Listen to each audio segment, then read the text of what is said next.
कौन से ऐसे मुद्दे हैं जिनको लेकर भारतीय जनता पार्टी आज तीसरी बार लोगों के बीच जा रही है? किन उपलब्धियों को आप संक्षेप में बताएं कि किन उपलब्धियों को लेकर आप जनता के बीच उतर रहे हैं? देखिए, सबसे पहले इस देश में से आतंकवाद और नक्सलवाद, ये दो ऐसी समस्याएं थी जो कई दशकों से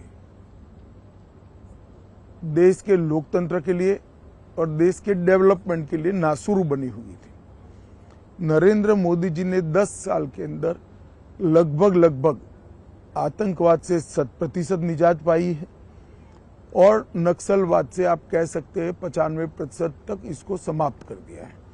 आज बिहार, झारखंड, मध्य प्रदेश, उड़ीसा, तेलंगाना, आंध्र प्रदेश, महाराष्ट्र, ये 7 राज्यों में से नक्सलवाद पूर्ण रूप से समाप्त हो चुका है।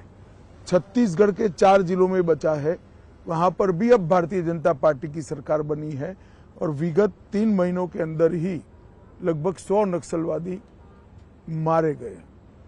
मुझे पूरा विश्वास है मोदी जी के तीसरी बार प्रधानमंत्री बनने के बाद 1-2 साल में ही देश नक्सलवाद से मुक्ति पा लेगा। दूसरा बड़ा इश्यू है, देश की इकोनॉमी सब दृष्टि से चरमराई हुई थी।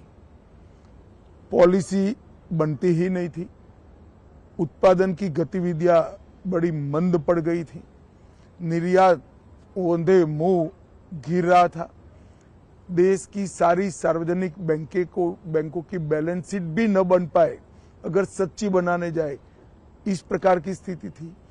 महंगाई आसमान को छू रही थी और कुल मिलाकर बजट के 16 पैरामीटर्स नेगेटिव दिखाई पड़ते थे। 10 ही साल में मोदी जी ने ये परिदृश्य को पूर्णतया बदला है। शेयर बाजार आज आसमान को छू रहा है। एफआईआई के सेलिंग के बाद भी भारतीय म्यूचुअल फंडों ने बाजार को ताकत दी है।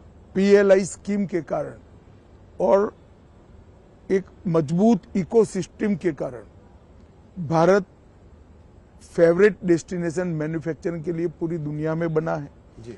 हमारे बच्चे स्टार्टअप हर रोज रजिस्टर कर रहे हैं, हमारी कंपनियां हर रोज पेटेंट रजिस्टर कर रही हैं, ढेर सारे स्वरोजगार के अवसर पैदा हुए हैं। सभी की सभी बैंकों की बैलेंस शीट आज बहुत अच्छी बन चुकी है। इंडस्ट्रियल ग्रोथ के जितने भी पैरामीटर्स हैं वो 25 साल के टॉप मोस्ट मार्किंग पर हैं। एक्सपोर्ट रिकॉर्ड तोड़कर आगे ही बढ़ता जा रहा है।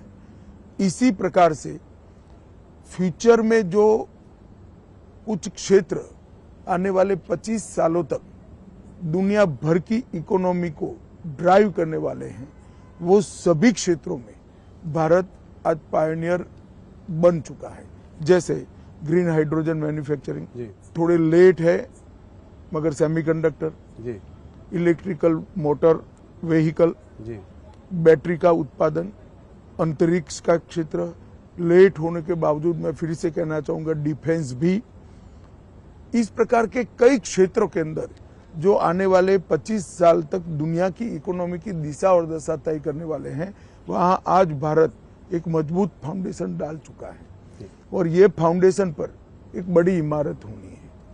तो इकोनॉमी भी सुधरी है, सुरक्षित भी हुआ है। देश 11वें नंबर का अर्थतंत्र था, आज 5वें नंबर का अर्थतंत्र बना है। गांव हो या शहर, जंगल हो या रेगिस्तान, सागर किनारा हो या शहर हो, हर जगह इंफ्रास्ट्रक्चर के डेवलपमेंट के काम हो रहे हैं। आज 10 लाख करोड़ का इंफ्रास्ट्रक्चर का खर्चा भारत के बजट में आम बात बन चुका है। जीएसटी कलेक्शन और डायरेक्ट टैक्स कलेक्शन अपने सारे रिकॉर्ड स्वयं ही तोड़ते जा रहे हैं। देश के अंदर सीमाओं को चौक चौबंद करने का काम भी नरेंद्र मोदी जी ने बहुत अच्छी तरीके से किया है। जनता में भारत का भविष्य उज्जवल है, इस प्रकार के विश्वास का निर्माण करने की नेतृत्व की जो जिम्मेदारी है, नरेंद्र मोदी जी को इसमें बहुत अच्छे तरीके से सफलता मिली है जी। आज पूरे 130 करोड़ लोग हम विश्व में सर्वप्रथम बन सकते हैं, ये आत्मविश्वास के साथ आगे बढ़ रहे हैं। हायर एजुकेशन हो, नई इकोनॉमी पॉलिसी हो, या फिर राम जन्मभूमि, धारा 370 हटाना, ट्रिपल तलाक समाप्त करना, यूसीसी हो, या देश के क्रिमिनल लॉ के अंदर आमूलचूल परिवर्तन करना हो, हर क्षेत्र के अंदर ये 10 साल स्वर्णिम अक्षरों से लिखे जाने वाले 10 साल। जनता भी ये फील कर रही है कि कोरोना जैसी महामारी को इतने अच्छे तरीके से लड़ा जा सका, वो केवल और केवल नरेंद्र मोदी जी का नेतृत्व।